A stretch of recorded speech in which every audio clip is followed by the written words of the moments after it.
I don't know, I think it's a good addition. It really does. You brightens celebrating it. this weekend? Absolutely. Yeah. In the deep backwoods. You, You're not gonna find me. Yeah, did your wife tell you? We ran into her at Aldi. Oh, yeah. She did He's tell like, me. "There's something about this weekend I don't know." Right. No. No, she said she ran into you guys, but Yeah. nobody's gonna find me this weekend. Yeah. I'm gonna be camping deep in the woods. Cool. Just filling my cup. Yeah. You know what I'm saying? Yeah. All right, guys, welcome back to the Silver Bullet Podcast.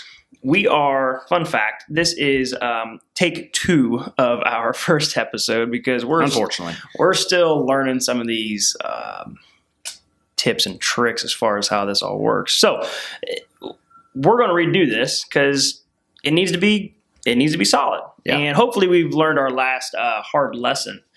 But today we're talking a little bit about, we decided that after we did the introduction video, we were going to go ahead and just dive right into things. Let's not waste anybody's time. Right. Let's really kind of get into some, real hard-hitting issues for people, whether that's actual application issues or, in this case, a little bit more of a mental capacity issue as far as looking at what the most difficult part of leading a healthy lifestyle is. What is the most difficult part?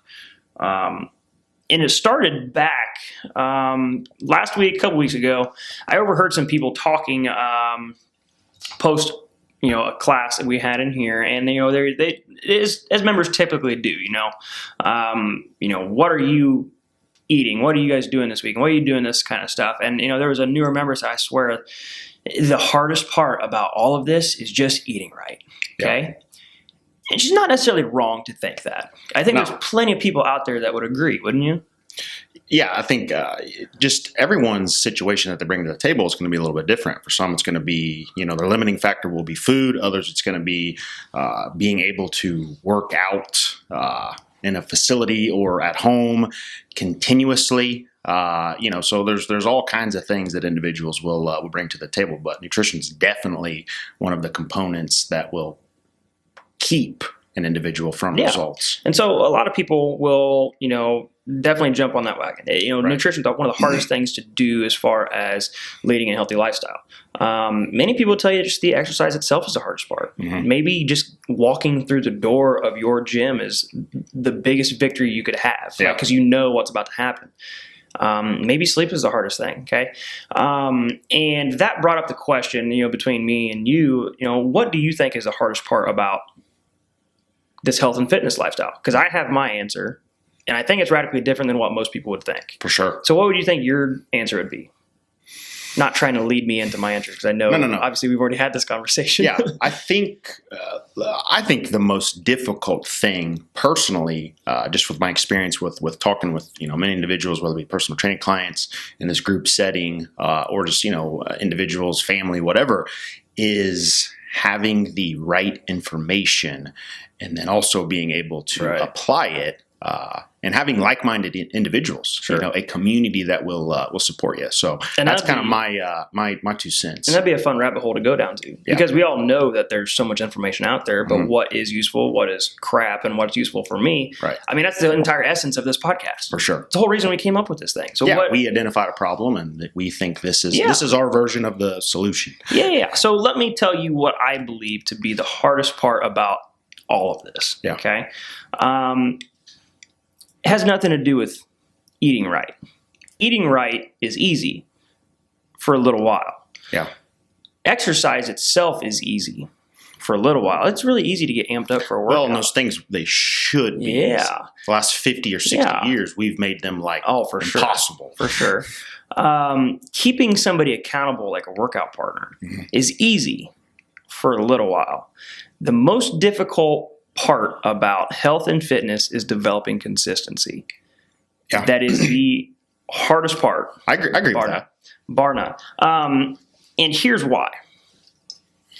You think of any person that has ever come into our facility, new, fresh, green but still wet behind the ears, ready to do this thing. You get 2 weeks into it and they're like, why aren't I seeing changes yet? It's like you haven't even developed the consistency to see change yet, because consistency is needed over an X amount of period of time for an adaptation to be required. Okay, so the whole game of health and fitness, and really it's anything physiological. If you want there to be an adaptation, there must be a stimulus provided that the body is not accustomed to. Okay, it's how you evolve. It's how the body is able to adapt to a specific thing. Okay, I always joke with people that come in here and decide that they're going to get strong with 20-pound dumbbells. Like, guess what? If you lift 20-pound dumbbells and that's it for single arm rows, you're not building muscle. And I don't care what your perception of being toned is, you're not getting that. Sure. You know what I mean? That's another wormhole, but like you are trying to see more definition. You need to lose fat and build muscle. That's what has to happen. And just sticking with 20-pound dumbbells aren't going to happen. We've joked around that, like at times, we're gonna throw away our 5-pound dumbbells and 13-pound kettlebells, but there are a group of individuals that need it for prehab, whatever. I'm not joking. If your goal is gaining strength, you don't need to be looking at the smallest weight in here. There are too many things that require a heavier dumbbell than maybe some prehab. You might have hit that one fine. But the bottom line, you have to hit on the audience. The bottom line is that in order for there to be an adaptation, there has to be a stimulus provided that creates an adaptation need. Okay, so when you're looking at somebody who just starts in the fitness realm and they're just now starting to eat right, okay. What's his name? Jason Phillips, okay, a very well-known nutrition coach with NCI, a very smart man, has a saying called the physical follows the physiological, all right? And I 100% believe in that. For those people that get so down and out about themselves early and often, there's not enough time in the system for your body to change the physical. Because when you first get started, like the very first good, nutritious, healing meal that you consume, physiologically, things are happening. They are starting to be put into motion. But it's not after you've done this for a while, and it's different for each person, that you see the physical start to follow. Okay? And so I think you have to stay on that consistent path until you start to see the physical. Then you can start to kind of deviate and say, okay, now what can I get away with? All right? And that's fine. But developing consistency is the absolute hardest part. And that was just one example. We're really big on when individuals first start or at some point going through a paleo reset. And, we've discussed this a lot with our members. I don't think paleo is the best diet. I don't think it's something an individual should adhere to long term. I do think it's great, though, at removing foods that cause a lot of inflammation. And what we found, especially an individual that's first starting out, if let's say their knees hurt and that a goal for them was to reduce pain, and at the end of the paleo reset, all of a sudden they've lost X amount of weight, they've lost X amount of body fat percentage, and I'm like, hey, how does your body feel? Like, oh, there's no pain anywhere. Feels kind of good, doesn't it? Right. So regardless of whatever you choose, okay, let's take just regular, some type of program or a methodology you like to follow. You like to follow CrossFit, fine. You want to do yoga, fine. You want to do powerlifting, fine. You got to find something that's going to be something you adhere to, something you enjoy. You got to do it. Because it'll help you stay more consistent. So now the question really becomes, if consistency is that important, okay? Because most people think, well, if I was doing absolutely nothing, doing a little bit of something sporadically is better than nothing at all. Okay, you know what? Yes, but more than likely, no, it's not. That's a 9mm podcast. That is a straight 9mm podcast question. But the thing is that let's say you do jump in, you decide you're going to jump in for 2 or 3 days a week, okay? And you do that for a week or maybe 2 weeks, and you're like, holy crap, I'm so sore I can't move, and you take 2 weeks off. And you come back in and you need to do it again. This time you only do 2 times a week, and you do 1 time a week. You have caused your body so much crazy stress, and I say crazy in the term of it's so sporadic and unpredictable. Your body had more of a hard time adjusting and healing than if it would have if you would have just kept going at the pace that you were able to. Okay. Our bodies are constantly in search of homeostasis. Constantly. I mean, they want to be as efficient as possible. So you have to make it. There's nothing wrong with efficiency, but you kind of have to go against that and make it work. Right. With consistency. Yes, it's quite an interesting concept here. But think of it in this light. Okay, how did you? And I'm not necessarily talking to you because you obviously I know what you do for a living. Whoever's listening to this, how did you get better at your job? Right? How did you get better at driving a car? How did you get better at relationships? Riding four-wheelers. You spent time doing it. Okay, and this might sound like a cliche example here, but honestly, you think about driving a car. You have two lines. You're not sitting there just eyeballing each line back and forth like crazy. You're using proprioceptive feedback, and your body naturally keeps you in the middle of those lines. Like when you do this with health and with fitness, you're able to use environmental proprioception feedback to enable to keep you on the line to stay consistent. Yeah. And it's crazy because your brain is quite a powerful tool. Like it wants to associate things all the time. Okay, you look up the association property in accordance with your brain function and the association cortex areas and whatnot.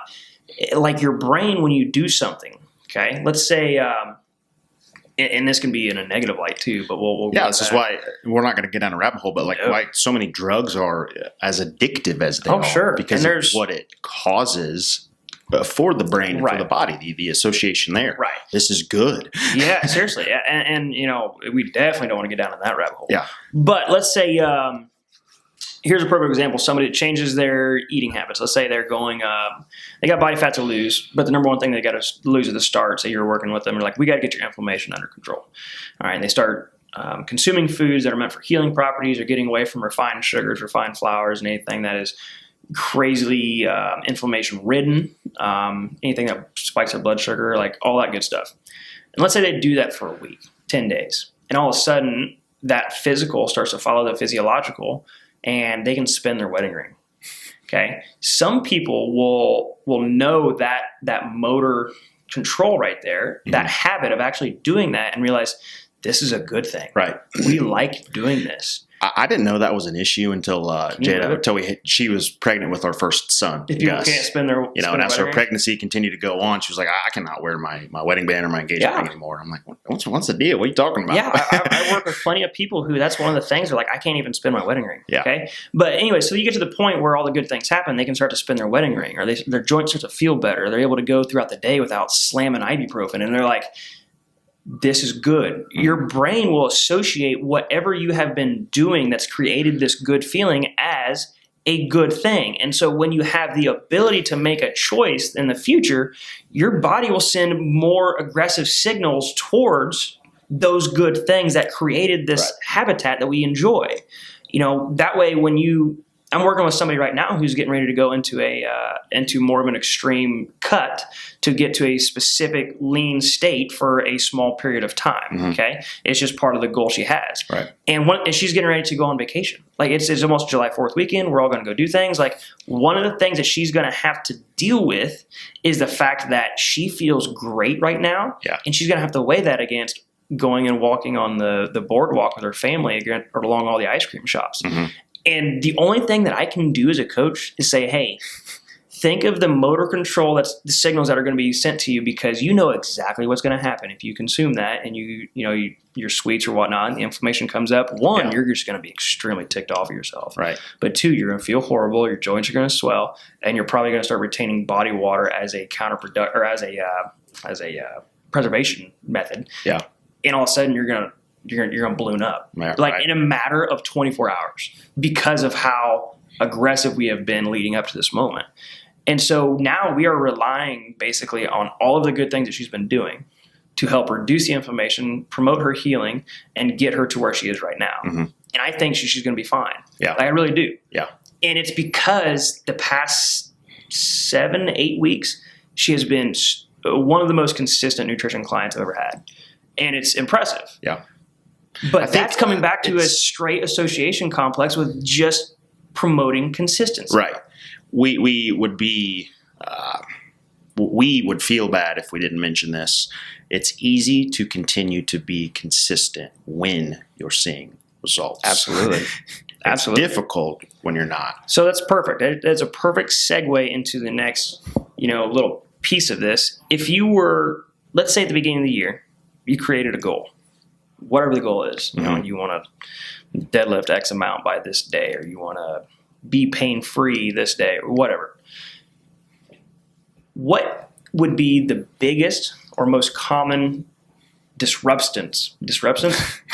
What's the word I'm looking for? Disruptance. Is that right? Yeah. Yeah. Okay. That didn't sound right. It's like when you type something out, you're like, is that right? Yeah. What would be the big thing that would disrupt your consistency in your mind? Give me one thing that would disrupt consistency. Anything unexpected, like COVID. Oh God, yes. So elephant in the room. That's fine. We can use that. Yeah. Okay, keep going. Something that like you did not see that coming. Boom! It hits you like a Mack truck, and then any injury, traumatic event. Yeah, injury. It's a big one. Yeah. There's not one person that was making their goals this year or towards the end of last year that thought about a pandemic. Right. Not one person. But that is the number one thing we see. We see a traumatic event happen. Mm-hmm. Okay, and that could be a car wreck. That could be the death of a family member. That could be a divorce. That could be a lot of different things. Yeah. And we've seen all of them. Mm-hmm. Unfortunately, we've seen all of them. And it can disrupt your consistency. One, because it throws you off of a schedule or a plan.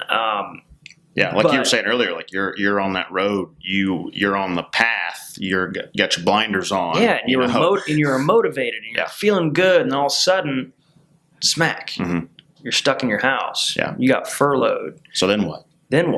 What happens there? These things are obvious. Okay, obviously they would disrupt your consistency and probably disrupt your opportunity to achieve the goal that you were after. Right? Okay. So what do? I think that is one of the hardest things for anybody to do is ask themselves, now what? Mm-hmm. What do I do now? What's the best thing to do? Well, like we said when this is the revision. And it's awesome. I just had this conversation with a lady yesterday that signed up. I love when people come in here for the second time. Again, I'll just use my own experience because they know what we do works, and it allows me to easily ask them the question. All right, look, what we tried to do last time obviously was not successful. What are we going to do different this time? So I think all individuals have to, in the back of their mind, like we have to know that there's going to be something in this route that's probably going to disrupt us from that course. Yeah, we can't all just drive up on the interstate maybe you drive the speed limit at 85 miles an hour, Yeah. Check local listings. Make sure you obey traffic laws. You have to expect something. Yeah. Okay. I'll use myself as an example. Honestly, last year, let's go back to summer of last year. So summer of 2019, I went ahead after the Arnold and started preparing for a couple different national competitions for weightlifting, Olympic weightlifting. So I was going through a couple different cycles, and I actually injured myself twice. Yeah. Not once, but twice. And I've had chronic low back issues for a while, and it was through my own ignorance that it happened. And, we both carry a little bit of pride. Another podcast for another day. Yeah. But really, I was so ticked off for the longest time because I'm like, why am I not meant to go through a training cycle and peak and do well? Like that was something I had a hard time understanding. But now, after it happened the second time, I was like, look, are you going to sit here and do this to yourself? Like the rest of your life, just every summer go through a new cycle and then just hurt yourself? Like, are we just going to document this as, calendar paperwork? I said, no, we're not going to do that. So at the beginning of this year, I said, you know what? I'm not going to weightlift this year. Yeah. I might pull on the bar a couple times, but I'm not doing any bilateral work. I work with people specifically on healing their low back. There's no freaking reason why I should not be following what they're doing. So it was an opportunity, not one that I wanted to make because it had nothing to do with my initial goal, but there was an opportunity to set a new set of parameters for myself towards a different goal. But this goal, once it's complete, is going to help me with the original goal that I set. Definitely. Of getting back into competition because I still want to do that. Yeah. Well, I think we go through things too, my personal opinion, because they allow us to be more empathetic and to understand. And you're going to be a more passionate coach because you've been there. It's what everybody keeps telling me. Yeah. Yeah. So I do agree that is a definite possibility, but it doesn't take away from the fact that things are going to happen with people and it's going to disrupt their consistency. Mm-hmm. So you had the injury. You had the COVID, or you had, the COVID situation. You got furloughed. You got, let go altogether. How can you approach the situation in a positive light, and what would be the next best step to do? Granted, it's really dang hard for us to try to, use COVID as an example here because we've been fortunate for what we're doing. Yeah. But, nonetheless, we were impacted pretty hard. Mm-hmm. But I swear, we were the most positive people in Decatur County. I would hope. I would hope too. So it's an unfortunate statistic, but I just got off a call with the group yesterday. 24% of fitness facilities right now they're literally shutting down. Yeah. I mean, that's not good, for help anybody. Anything. No. But so what would you do? What would you had somebody come in, you guys are working on this goal, personal client of yours. Walk me through what you would do with them. The thing that I always take individuals back to, and it's because it's part of our mission, I'm like, look, what are you really wanting to achieve and to do this for? What is your why? What is the thing that's going to continue to propel you forward to reach this goal? And if you have a setback, okay, is this thing really worth it then? Right. All right. Or do you need to reevaluate what that why is? And maybe it needs to be a little bit greater, or maybe you need to consider, well, what's the consequence if I don't achieve this particular thing? Yeah, and I know we want to talk about that one day because there are consequences for everything we do, both positive and negative. Yeah. And there is a good opportunity to weigh. It's not out of a state of fear. It's just being aware. Yeah. We can talk easily about the fact that, high blood pressure runs in my family. Type 2 diabetes runs in my family. Mm-hmm. Luckily, there's no chronic health issues, but prostate cancer, it runs deeper in my family. Mm-hmm. There are so many metabolic and unfortunate, illness or conditions that run in my family, but I can also look at those things as opportunities to be proactive against it. Right. Okay. Don't get me wrong. I'm not waking up every day saying, oh God, I hope I don't get prostate cancer. Sure. No, nobody's going to get up and do that to themselves. But there's in the back of my mind, if I go 1 to 2 weeks and I'm sitting there on the couch and I feel like garbage, I'm sitting there just smashing Cheetos, there's a little things that'll pop up in the back of my mind hey, you know what, it's been happening to your family? Mm-hmm. That's a possibility. Yeah. So what are you going to do about it? And that can be enough to kind of get the little fire lit and, get moving again. Yeah. Even if it's not moving at the capacity that you used to. It's moving, and it's moving you farther away from a possibility of being a statistic. Well, that's a great point. I mean, we have to hopefully, I say we're myself included, when we talk to our clients particularly, we look at things in the scope, you are obviously responsible for yourself and your own health, but more than likely there are a group of individuals, whether it be your children, your spouse, people that you work with who probably look up to you, and that hopefully you are an example. And what does your example look like? Right. Because the unfortunate thing in the United States right now, you're the majority if you're not healthy. Yeah. And that sucks. 2/3. But it's okay. It's easier to associate with the norm and just be like, oh, this is just the way it is. But that's not the way it's supposed to be. No, it's not supposed to be that way. I was shooting my bow last night, and I was actually listening to a podcast with Jocko, and he was talking. No, it wasn't Jocko. It was Joe Rogan and Aaron Snyder. Two great archers. If you didn't listen to their podcast, do it because it's awesome. But they were talking about raising their kids and looking at the fact that they will imprint on their kids with what they do on a daily basis. Mm-hmm. So if you're okay with hitting the snooze button, your kids will get used to hitting the snooze button. Yeah. If you stay up late, they will stay up late. If you get up and get your hands dirty, there's a greater chance that they will get up and get their hands dirty. Right. And I'm out there shooting my bow. And then Lenny's behind me and she goes, Daddy, when am I going to get my belt? I'm like, that's what I'm talking about. Like, it's one of those things where it's like, that makes me excited to be a parent. But and we're not saying we have it all figured out and we're the best parents. God, definitely, I mess up parenting and being a spouse every single day. I think I could speak for both of us to say that we suck at being parents pretty often, like anybody else. For sure. These are things that come to our mind. Yeah, not if people tell us they want something particular and they want it for their children, you have to do those things. Oh, for sure. That's what we're getting at. Yeah, absolutely. So that's just, it all comes back to how do you create consistency, okay? Even imprinting on your kids in a consistent manner will lead them into hopefully the same choices that you're trying to make. Yeah. Once again, we're not the best parents in the world, but these are conversations that we have with our spouses. We talk about it. We talk about it a lot. We talk about it as obviously employee, employer, and there's, everybody's trying to be better at something. I'm trying to be a better dad. I'm trying to be a better husband, but it's going to take consistency. Yeah. I'm trying to be better at fitness. It takes consistency. I'm trying to be better at lowering my blood pressure. Right.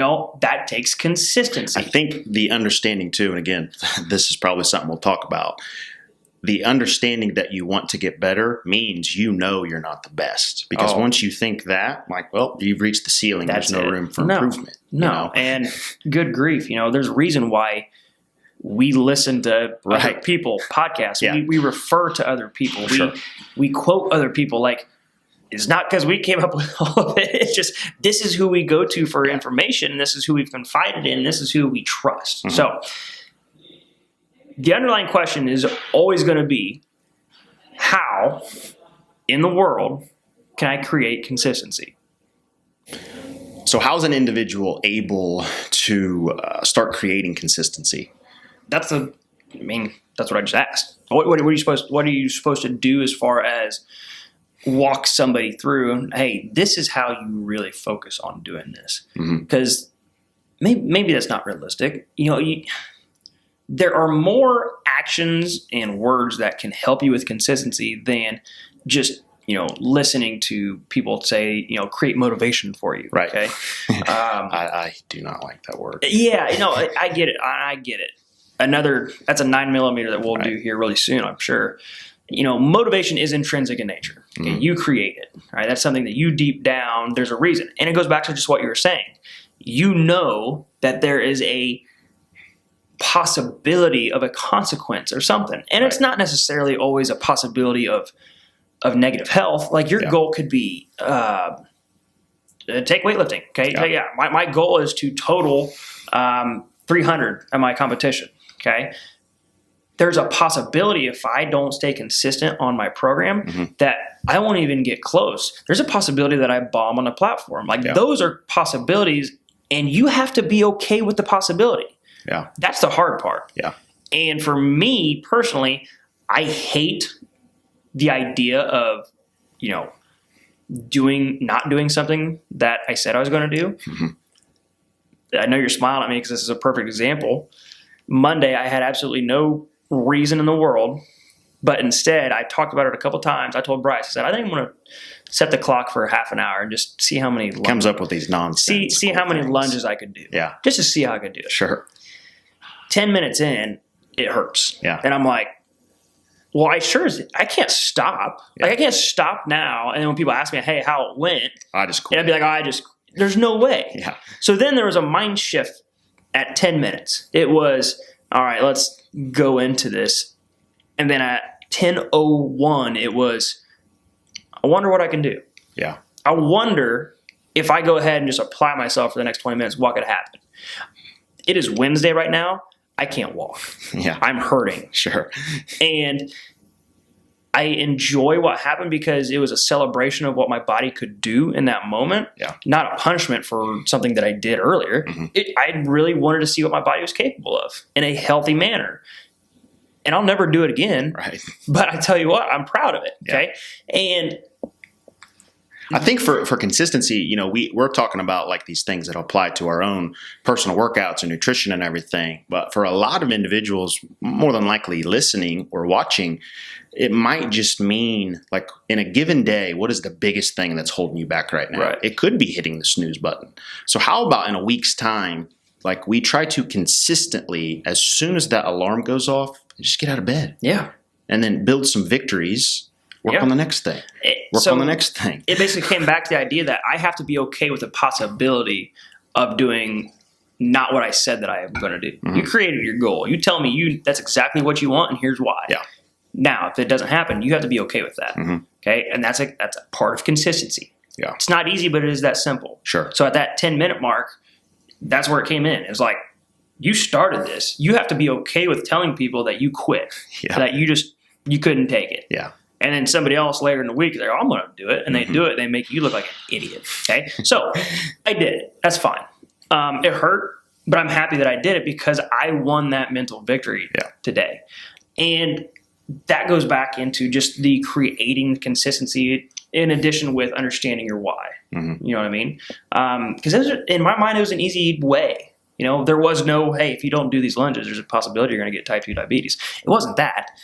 Okay. But if that is one that is a possibility for you, like in my mind, it's simple. And I know I'm just one person and I don't live in everybody's shoes and everybody's situation's different.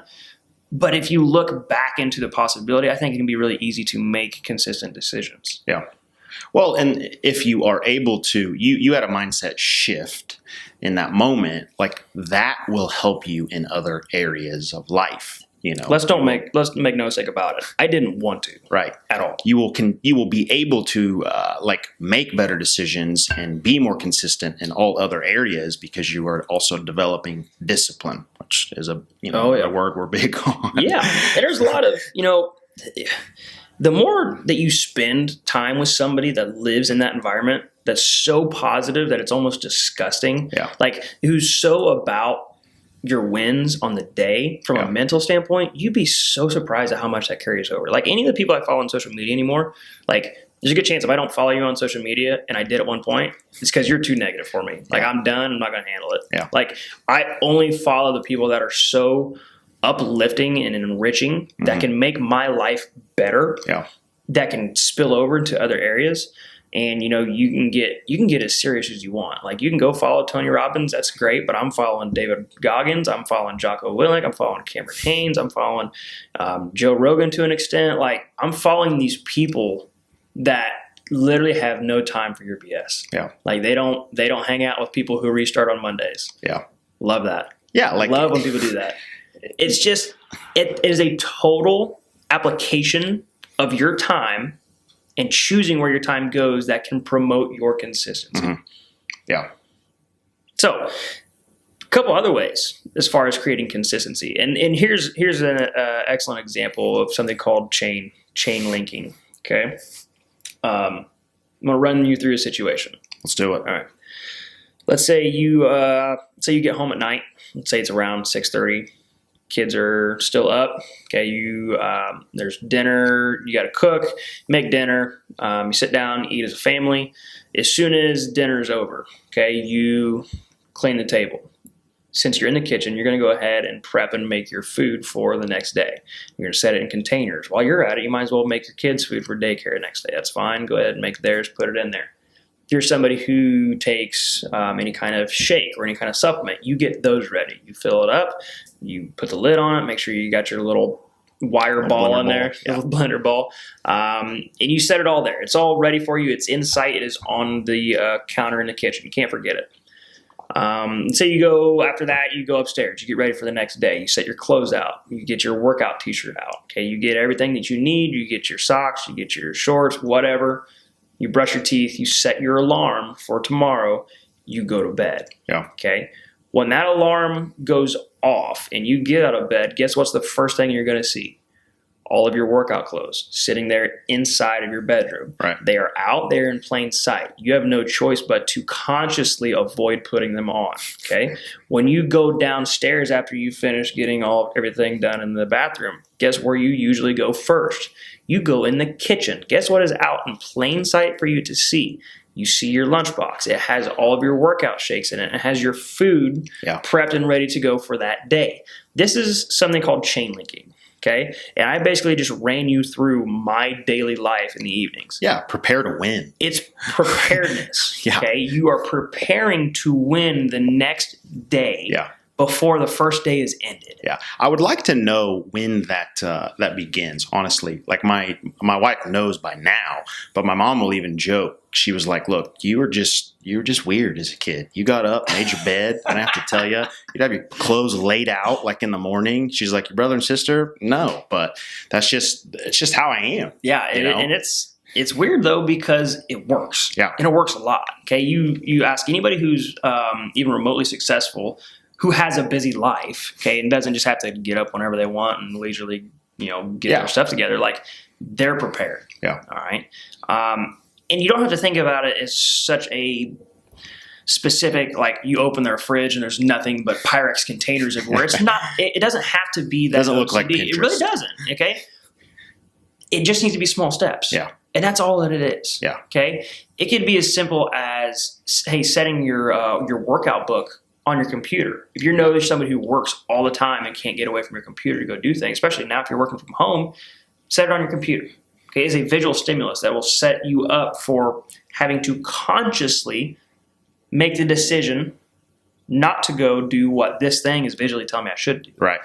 And then you have to be okay with the possibility. Yeah. You almost have to plan for what will allow me to be consistent when X, Y, and Z happens. I remember I used to only work with PT clients, and that was one of the things that I had them do. I'm like, look, I want you to have an extra set of clothes in your car at all times. Why?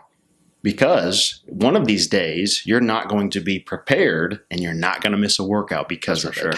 That is for sure. So these are things just to ponder and to take into consideration when you're like, what is the hardest part about all of this?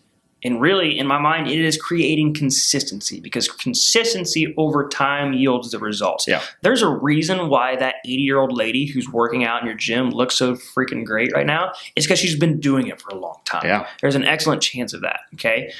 Nobody's going to come in 1 month and look dynamite, especially if you had a long way to go. Yeah. It's just not going to happen. Yeah. The consistency has to happen.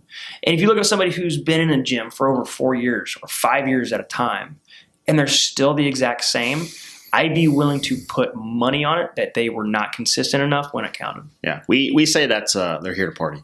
They are here to party. And like, look, we're totally fine if that's what people want to do, but don't tell us you want a particular result or outcome if you're not going to line up your lifestyle and your decisions with it. Don't tell your coach that. That's where we're at. Don't tell your friend that. Yeah. Don't keep it to yourself. Yeah. If you want to party, that's fine. But usually when you're talking about somebody seeing results, you have to have the consistency factor. There's some sacrifice to go Absolutely. along with it. Okay. I don't care who you are. Like, if you're doing the quote unquote 80-20 eating, you're probably not consistent enough. No. You think about it. Like, people who I do nutrition coaching with are like, well, I'm just gonna let you know, Yeah. I'll do whatever you want me to. But on Thursdays and Saturdays, like, it's margarita night with my girls, and we're doing that. I was like, hey, that's fine. You do that for a little while. Let's see if it works for you. Mm-hmm. If it doesn't, now we're going to start getting back to my way. Yeah. Like, I'm fine with you wasting your time if you are okay with wasting your time. Yeah. But I will help you out and make sure you know that, the 80-20 rule of eating, like, I'm going to eat good through the week. And then the weekend, you and I love having conversations about this. Like, it more or less comes down to like 40-60 in the bad way. Yeah. It's like Monday, Tuesday, Wednesday. Okay, I can do that really good. I forget the math, but if you account for all, like, let's say holidays, birthdays, and like you throw in some like parties and weddings and whatnot in that, and you do the 80-20, yeah, it breaks down to like, really, you're only eating proper maybe 60% of the time. Yeah, maybe. And that's not consistent enough. No. To see the result. Sometimes. For most people, that's what the case is. Yeah. There's some genetic people out there that can really get away with eating chicken nuggets and get six-pack. But that's neither here nor there. Mm-hmm. So a couple other ways as far as creating consistency. Okay. Let's say I was going to give you a couple. Okay. The first one I'd tell you to do is find a coach. Okay. Yeah. Find a trainer. Find somebody who can help you navigate that information, just like we were talking about. That's a hard part. Because if you have the correct information, you have the ability to decipher what is for you, or what is for me, and what is for you. Yeah. And not try to say, hey, because my friend's doing this, this is what I should be doing. Yeah. Let's define coaching really quick. So in business coaching, fitness coaching, nutrition coaching, whatever, when you pay for a service, or you are being coached in a sport or whatever, this individual is helping you get to this particular goal quicker. Correct. They're teaching you the things that either you don't know or they're going to save you a ton of time, which is very valuable. They're streamlining right. point A to point B. You're trying to get to point B, and you're not sitting there trying to jog Instead around. of You want as linear of a process as possible. Yeah. Second So part. be coached or guess. Yeah. Second part is going to be to find a partner. Yeah. And this one gets hairy because there's a lot of people, it's like, you know what?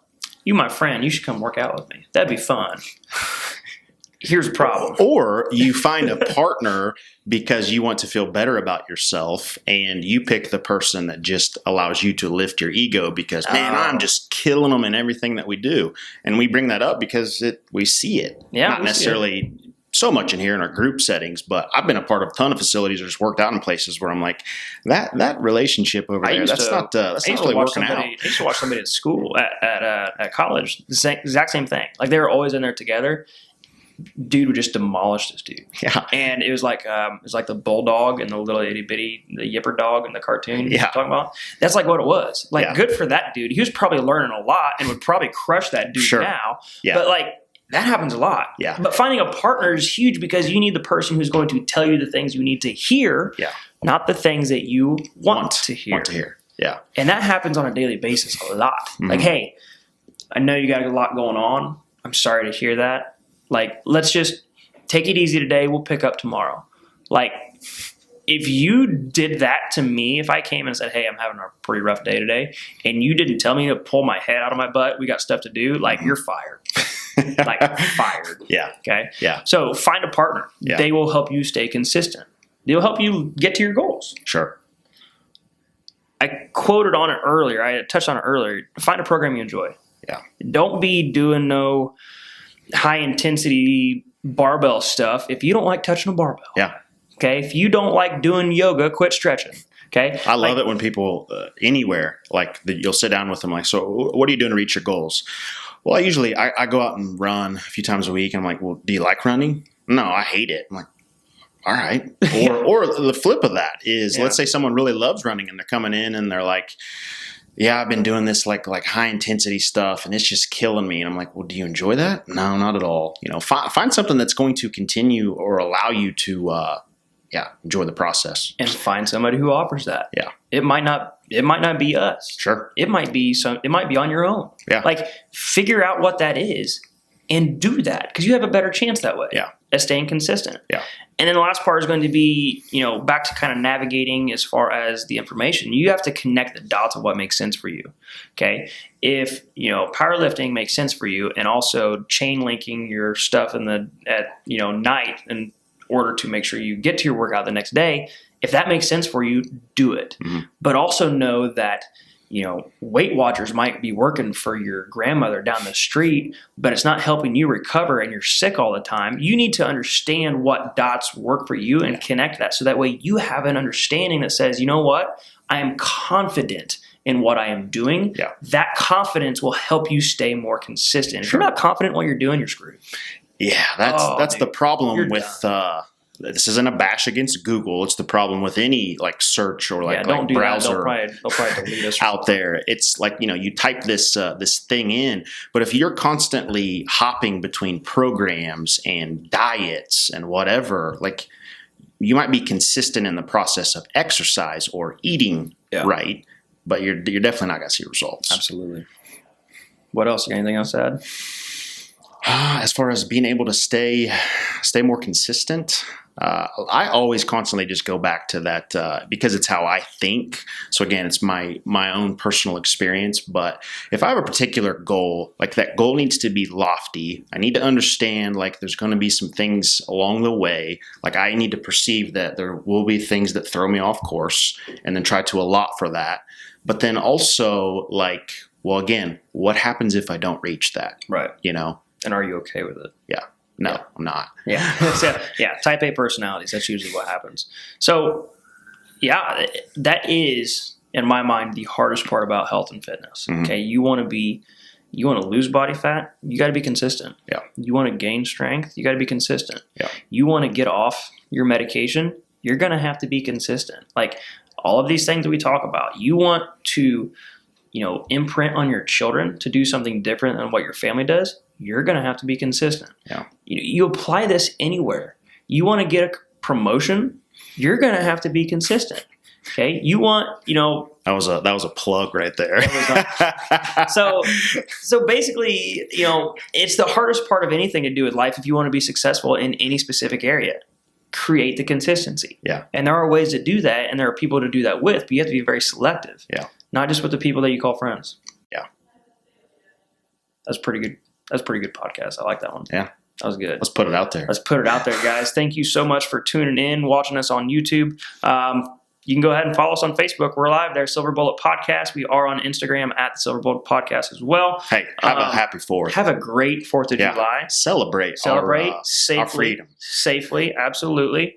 Thank you, James, for sitting down and talking with me. I mean, obviously, you're going to talk with me quite a bit, but we'll have new people on here. So until next time, guys, this is the Silver Bullet Podcast.